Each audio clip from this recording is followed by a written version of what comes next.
We've been talking about this summer the war within and winning that war, and not just for anybody, but for everybody. That there's a war inside of all human beings, and unless we start fighting it, unless we start winning it, there is always going to be things like violence and hatred and racism.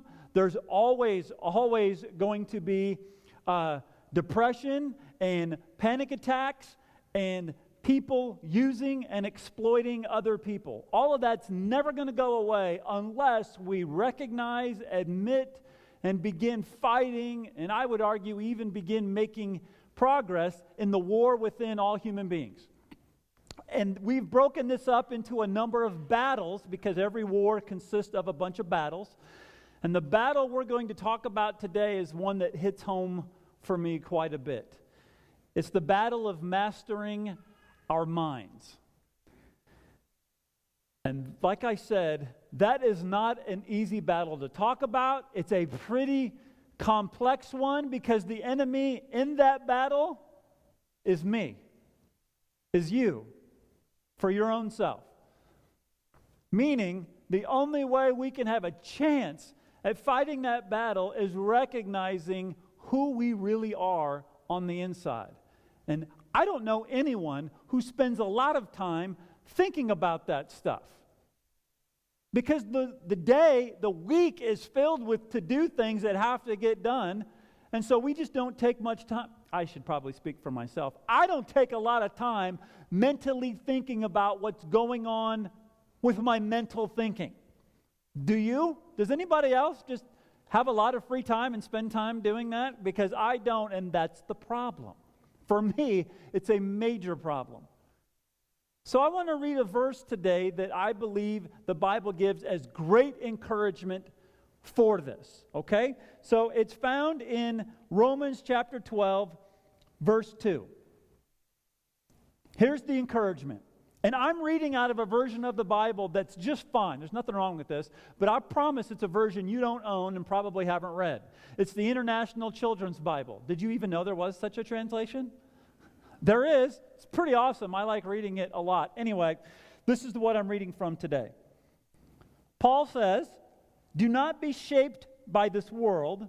Instead, be changed within by a new way of thinking. Then you'll be able to decide what God wants for you. And you will be able to know what is good and pleasing to God and what is perfect." And I think there's many people out there like me that want to be better. They're not satisfied with the way things are, either with themselves or something else, and they want to improve it and they want to be better. And they're willing to change to make it better. But like me, they're tempted to do and change the things that really won't help. We change the environment, change the surroundings, change stuff around us. And the problem, according to the Bible, according to God, who knit us, who created us and knows our insides better than anyone, is the problem is not the job. The problem isn't the people at the job.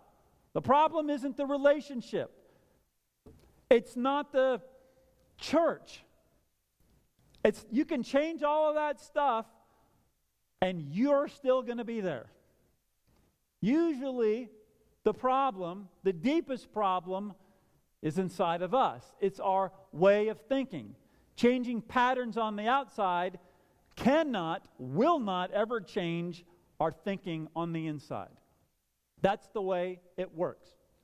But the good news from the verse is it's actually possible to have a new way of thinking. That you don't have to be stuck in the futility of just changing environment and job and relationship and hoping things get better, and they may for a little bit, but ultimately you're still with you when you go to bed at night, inside your mind. Does anyone else have a hard time thinking about their thoughts? How many thoughts do you have in a minute or a week? I don't know what your minds are like. I know mine it's a constant flood of thoughts. Think about how tempting it is to spend lots of energy, money, daydreaming, whatever, on changing our bodies, our clothes, our vehicles. We love thinking about shopping for that stuff, spending money on it, and all those do is change our looks. That's all it does. It doesn't change who we are. It just changes what we look like. And the Bible says it's actually possible not to just change your looks. You all know that's possible. It's possible to change who you are. But it's very easy to change our looks. And most people feel like it's really hard to change who we are. And I'm here to argue from the Bible standpoint, it's not harder. It's just different. You can spend the same amount of energy on your body, your clothes, and your vehicle, and you can spend that on your mind. It's a different kind of energy. We're not used to doing it. Maybe we don't like it, but it's actually possible. So, how do we get this new way of thinking? How do we get there? Let me read to you two strategies. One is from Corinthians and one is from Philippians. So let's go to 2 Corinthians chapter 10. The same guy who told us it was possible to be changed and have a new way of thinking gives us the strategy in 2 Corinthians chapter 10, or one of them. The weapons we fight with are not the weapons of the world. On the contrary, they have divine power to demolish strongholds. We demolish arguments and every pretension that sets itself up against the knowledge of God, and we take captive every thought to make it obedient to Christ. Now, as you just scan that, all that language is war language, right? Demolishing strongholds, taking captive, demolishing arguments, the weapons this is all warring language. And the strategy is right there at the end. To win this battle in our minds, of mastering our minds, we need to take captive every thought. How is it possible to take captive every thought? I just told you my mind is flooded with thoughts constantly. It's almost overwhelming. My wife gave me a picture not long ago as to what that might actually look like. And I don't know about you, but pictures always help me. So we'll put it up on the screen.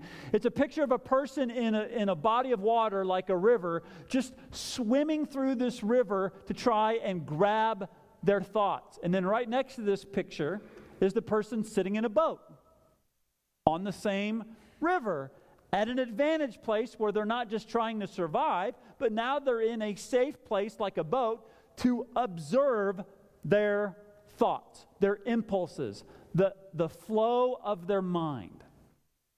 Because I think the way to take every thought captive, or one of the ways that Paul mentions, has to do with fishing. The way you fish, whether you're fishing in ice or off a dock or on the lake, is you need to have a tackle box with some bait in it, right? So if you're going to take every thought captive, it would be crazy for you to jump into a river and start swimming around and trying to grab fish, right? If you went fishing, that would actually sound a bit exciting to me, but it would be fruitless. You would never do it. You would need to be in a boat, and instead of trying to grab the fish, you try and trap the fish, and you use bait to make them come to you, right, fishermen and fisherwomen? That's how it works. That's a great strategy for how it works with our minds. It's possible to take every thought captive, not if you try to chase them, but if you try to trap them and bait them to come to you. So how do you do that? I've got two kinds of bait that I am finding helps me. If this helps you, hallelujah. But this is starting to help me. I don't employ it as much as I need to. Here's bait number one. In your tackle box of catching your thoughts in your mind, you need to have the bait of doubt. Doubt? Yes, doubt. Which means you can't believe everything you think. You can't agree with everything you think, especially right away. Most of us are kind of skeptical with what other people think, right? Because who knows what crazy thing is bringing that idea to life. But when it comes to ourselves, we're really trusting. If we think it, it must be genius. And it must be right. And the problem is, we agree way too often and way too quickly with what we think ourselves. Or again, I'll just speak for myself. I agree far too quickly with what I think and why I think it. So doubt is an excellent piece of bait to trap your thoughts, meaning be slow to agree with what you come up with in your mind. Be slow. So ask yourself, are you slow to agree with your mind, or are you pretty quick to agree with your mind? How do you work? Now, science argues everybody should be slow. And here's why I say science. In the human body, are there doctors and nurses in here? I get nervous. Yep, okay. If I'm off, just call the time out. I'll correct it. But as far as I know, from my understanding of the way the human body works, there's one nerve in the body attached directly to the brain. Directly. And that's the optic nerve. All the rest are connected to somewhere else that then gets to the brain, but the optic nerve goes right to the brain. And here's what's fascinating about that. Most of the impulses that travel the optic nerve don't go from our eye, telling us what we're seeing, to our brain. It goes the other way around. Most of the impulses in the human body, when it comes to their eyes, go from the brain to the eye. Isn't that backwards? It seems like it is. Which means your brain is telling you what you're seeing way more than your eyes are telling you what you're seeing. Isn't that interesting? It's why you can put 10 people at an accident scene who are watching it and ask them, what did you see? And they all have differing stories. It's not their fault, it's their optic nerve. Their eyes aren't telling their brain what happened, their brain's telling their eyes what they saw. Which means, just with our own eyesight, we should be a little skeptical about what our minds tell us we see. We know that scientifically. It's now a time to apply that spiritually. The same truth is there. If you think your senses are telling you what's going on in the world, you're mistaken. Your brain is doing more of the interpretation than it is the reading of the data. So, because of that truth, be slow to agree with what your mind tells you when you're thinking. Here's the second kind of bait. It's a phrase. It kind of goes with the first one, and I can't take credit for this phrase. This is a phrase that was first spoken to by Brené Brown. She's an author that I love to read every chance I get. But here's the phrase. The story I am making up in my mind is... Now, you can say that out loud or you can say that silently. I would advise saying it out loud. The story I'm making up in my mind is, and then fill in the blank, but here's what I love about that phrase. It assumes you're making up a story. It assumes, as a human being, you are prone to conspiracy theories. Do you know what a conspiracy theory is? A conspiracy theory is real information plus some imagined information, and you blend both of those together to make a story that makes sense on some level. That's a conspiracy theory. And we as human beings are geniuses at this. And one of the conspiracy theories that's been coming out a lot lately is we never really landed on the moon. The government tricked us into that. It was all a conspiracy. How did you arrive at that? Well, they're using, I would say, a handful of real information and a mountain of imagined information and combine them together. You make a pretty good argument. Now, that's something that doesn't mean a whole lot. But we do that inside of our minds with things that really matter in life, like our families, like other human beings, and interacting. So, when I feel a offended or hurt or disrespected, those feelings all came from thoughts. I told you, be slow to agree with that thought. Before you get into the disrespect and the hurt and the anger, before you get into that, can you say out loud, I'm hurt, I'm offended, I feel disrespected, and the story I'm making up in my mind as to why is so on and so forth. That's hard to say out loud because it makes it feel not real. And the feeling is real. It came from thoughts. I would argue it came from a few real thoughts and a bunch of imagined ones. And most of the problems that exist between human beings, most of the conflict, I would argue, is miscommunication on this level. I unfortunately saw a deep part of this a week ago. I did not want this. I didn't ask for it. God gave it to me for this sermon illustration, I'm sure, and a life illustration of how much I need to master my mind. So last week, I took my wife to go see Andrea Bocelli, which is an opera singer in Denver, Colorado, one that she listens to on a regular basis. Don't think that I'm cultured, because I am not. I listen to the Jackson 5, okay? So I don't have deep musical taste. She listens to this stuff. And anyway, his last stop on his American tour was in Denver. Denver's not too far from here. So I thought, man, we could go there. It'll be a surprise. She'll love it. So we took off last Thursday, and in the car, and it's a long ride to Denver. I mean, 6 hours, whatever. So I started bringing up something I've been learning lately about rest and contentment and things like that. And then she, jumping right into a conversation like a regular human being is supposed to, started offering what she's been learning about rest and contentment. And then she said something like right after that said, and wouldn't that be great to experience on that level? Wouldn't that be great for you to, because I told her, I'm not sure I know what rest and contentment really feel like. So that's what I said, and she said, wouldn't it be great for you to feel that? You're almost 50. Wouldn't that be great?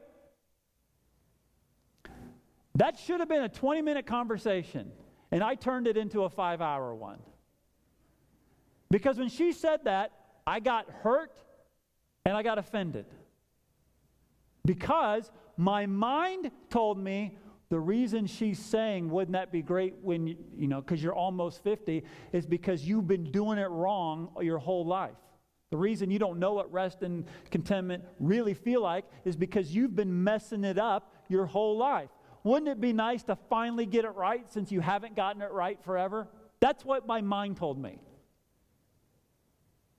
And when I told Brooke, that's what I'm hearing, she should have looked at me with a face of incredulous, I don't know what that word is, shock, like, what is wrong with you?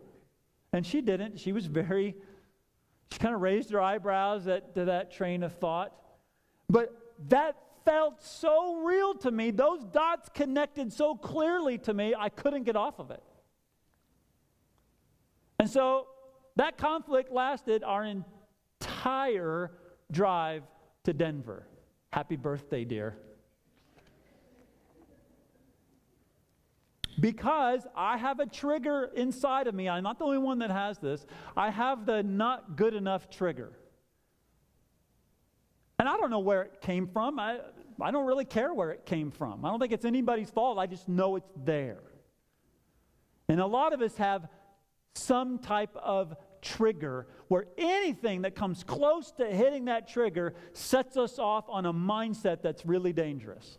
And that's what happened with me. It wasn't anything close to what she was trying to communicate, but that's all I heard. And instead of saying, dear, when you say this, the story I'm making up in my head is you don't think I'm good enough and you think I've been blowing it for years. That's what I should have said. But I didn't take the bait.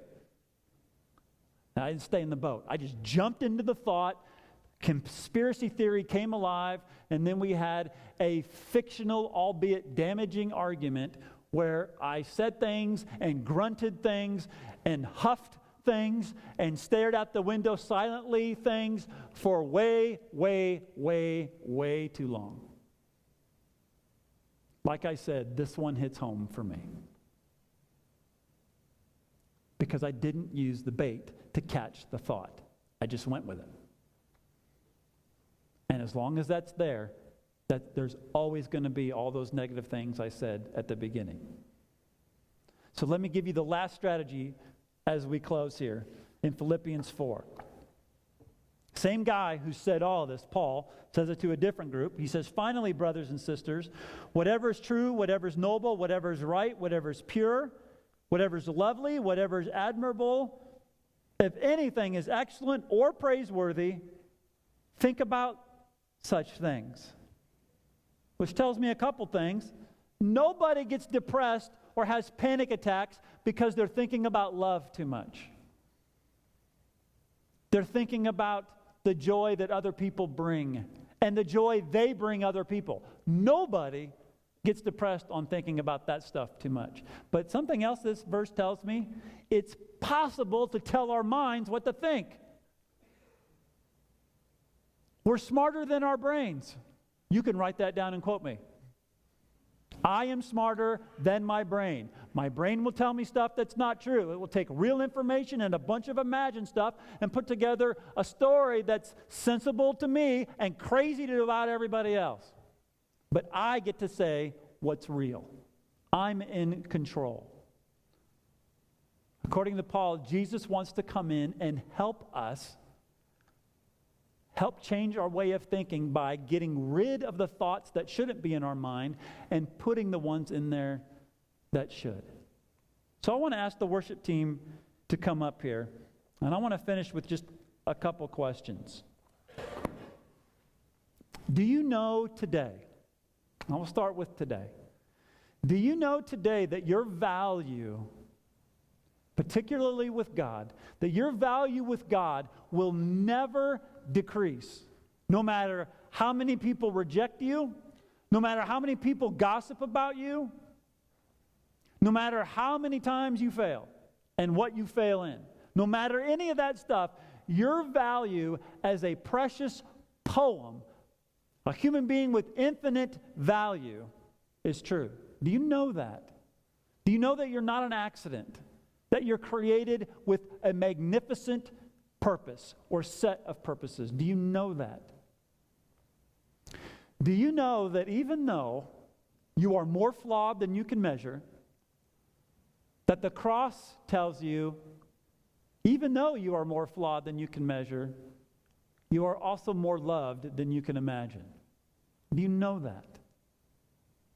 I do not know what your inner voices are like, but if your inner voices, if your thoughts are telling you anything otherwise than those things, then that's not from God.